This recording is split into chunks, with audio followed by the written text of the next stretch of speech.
Hello, I M R के Jha from Mahatma Gandhi शिक्षण संस्थान। आज हम इस वीडियो में क्लास 9 के लिए मैथमेटिक्स का चैप्टर ट्रायंगल और आज इस वीडियो में हम दो थ्योरम यानी जिसको हम क्राइटेरिया ऑफ कंग्रुएंसी रूल्स में, इससे पहले के वीडियो में मैंने आपको ESA बता दिए हूँ। आज हम इस वीडियो में दो थ्योरम को जिक्र करते हैं, SAS और AAS। हालांकि ASA का कोरोलियरी है, क्योंकि हम जानते हैं कि कोरोलियरी उस ट्रू स्टेटमेंट को कहते हैं जो किसी थ्योरम से डिडक्ट होता है। तो चलिए शुरू करते हैं। हम SAS को पहले समझते हैं। हमने यहाँ दो पार्ट में डिवाइड किया है, इधर हम SAS समझाते हैं, उधर हम AAS समझाते हैं। तो देखिए आप, SAS side angle side. SAS का मतलब हुआ कि जब किसी एक ट्रायंगल का दो साइड और उसका इंक्लूडेड एंगल किसी दूसरे ट्रायंगल के कॉरेस्पॉन्डिंग दो साइड और इंक्लूडेड एंगल के बराबर होगा, तो दोनों ट्रायंगल्स आपस में कंग्रुएंस होंगे। और इसको हम स्टेटमेंट में कह सकते हैं। देखिए लिखे हैं हम, if two triangles have two sides and the included angle of the one equal to the corresponding sides and included angle of the other triangle, then the triangles are congruent। मतलब किसी एक ट्रायंगल के दो side included angle किसी दूसरे triangle के corresponding दो side और इंक्लूडेड एंगल के बराबर होगा, तो वो दोनों ट्रायंगल कंग्रुएंट होगा। तो देखिए हम यहाँ दो ट्रायंगल बनाए, एक ABC और DEF, जिसमें SAS, जिसमें हम AB है, AB के बराबर DE है, AC के बराबर DF है, एंगल A के बराबर एंगल D है। ये गिवन में हम इसको लिखेंगे। मान लिए कि दो ट्रायंगल है ABC और DEF, जिसमें AB के बराबर DE है, AC के बराबर DF है, एंगल A के बराबर एंगल D है। इसको हम गिवन में लिख लेंगे। ठीक है, क्या प्रूफ करना है कि ये ABC और DEF दोनों आपस में कंग्रुएंस होगा। क्लियर, गिवन समझ गए, क्या प्रूफ करना है ये समझे। अब देखते हैं प्रूफ में हम। अब मान लीजिए कि अगर हम इस ट्रायंगल को उठा के इस DEF पर रखते हैं, इस ABC को उठा के DEF पर रखेंगे।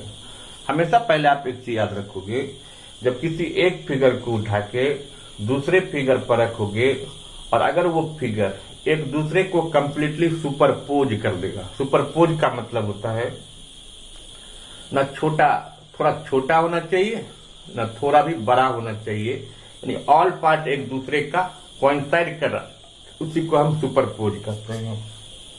तो हमने क्या लिखा कि ABC को हम प्लेस कर दिए DEF पर, ताकि ये जो एंगल A है वो एंगल D के ऊपर कोइंसाइड करेगा। मतलब A आ गया D के ऊपर। देखिए लिखे हैं कि triangle ABC placed over triangle DEF such that A coincide D। अभी जो साइड है AB, अगर AD को कोइंसाइड करेगा तो AB, लेकिन A को जब D के साथ कोइंसाइड करेंगे तो ये भी ध्यान रखिएगा आप कि AB साइड को हम DE पर रखेंगे, कोइंसाइड करेंगे। AB को DE पर रख देना है, AB fall on the side DE। अब जो है, अगर हम A और D को तो पहले कोइंसाइड कर दिए, AB को DE पर रख दिए, उसके बाद आप क्या देखेंगे कि अब जो एंगल B है वो एंगल E पर, मतलब ये B जो है वो E को कोइंसाइड कर रहा है। ठीक है, स्टार्टिंग क्या किए, A को D पर किए, AB को DE पर किए, उससे क्या हुआ कि BE को कोइंसाइड किया।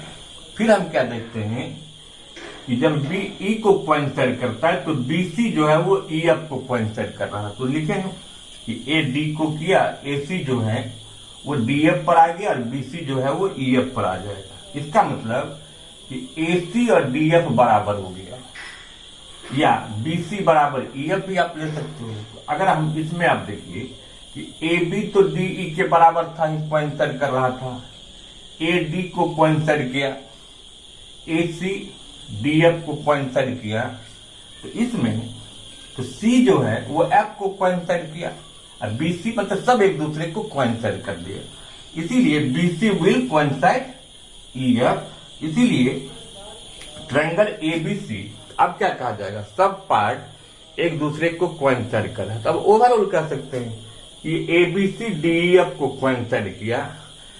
जब भी दो फिगर एक दूसरे को कोइंसाइड करेगा इसका मतलब वो दोनों ट्रायंगल्स आपस में क्या कंग्रुएंस होगा, इसीलिए हम कह सकते हैं कि किसी भी एक ट्रायंगल का दो साइड और इंक्लूडेड एंगल दूसरे ट्रायंगल के कॉरेस्पॉन्डिंग दो साइड और इंक्लूडेड एंगल के बराबर होगा, तो एस से दोनों ट्रायंगल्स आपस में कंग्रुएंस होगा। क्लियर। अब है एएस।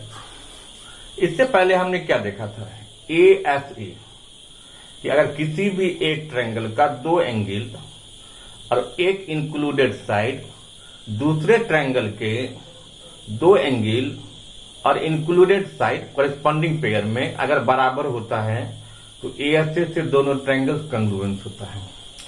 तो उसी एएसए से ये कोरोलियरी है एक्चुअली एएस, इसको भी हम क्राइटेरिया ही मानते हैं, फिर भी इसका भी प्रूफ है। इसका पहले स्टेटमेंट क्या बनेगा कि if two angles and any one side of triangle are equal to the corresponding angles and side of another triangle, then the two triangles means both triangles are congruent, मतलब दोनों triangles congruent होगा। ये question है।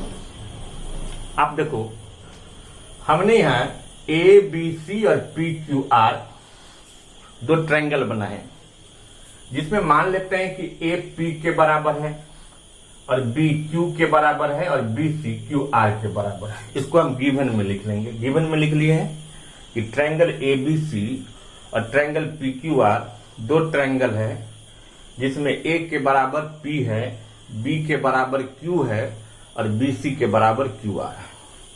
अब क्या फिर proof करना है कि अगर ऐसा है एएस में तो ये दोनों ट्रायंगल्स यानी एबीसी और पी क्यू आर आपस में कंग्रुएंस होगा।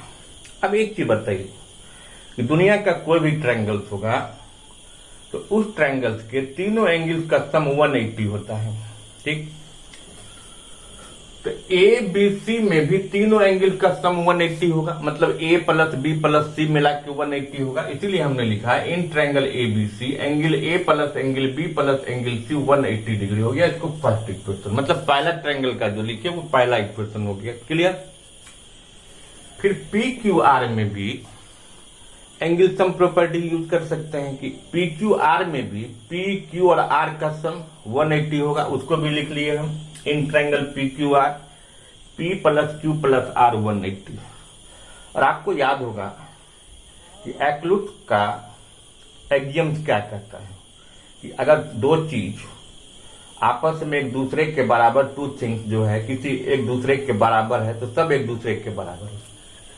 एबीसी भी 180 है, पी क्यू आर भी 180 है। इसका मतलब A plus B plus C और P plus Q plus R एक दूसरे के बराबर होना चाहिए। इसीलिए हम दोनों इक्वेशन से फ्रॉम इक्वेशन 1 and 2 क्या लिख सकते हैं कि A plus B plus C बराबर होगा P plus Q plus R. लिख लिए। इसमें ए के बराबर पी था, देखिए ए और ये पी बराबर था, इसलिए इसको कैंसिल कर दीजिए। कैंसिल हो गया।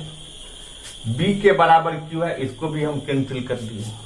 तो जब ए के साथ पी कैंसिल हो गया, बी के साथ क्यू कैंसिल हो गया, तो क्या बच गया सी के बराबर आर।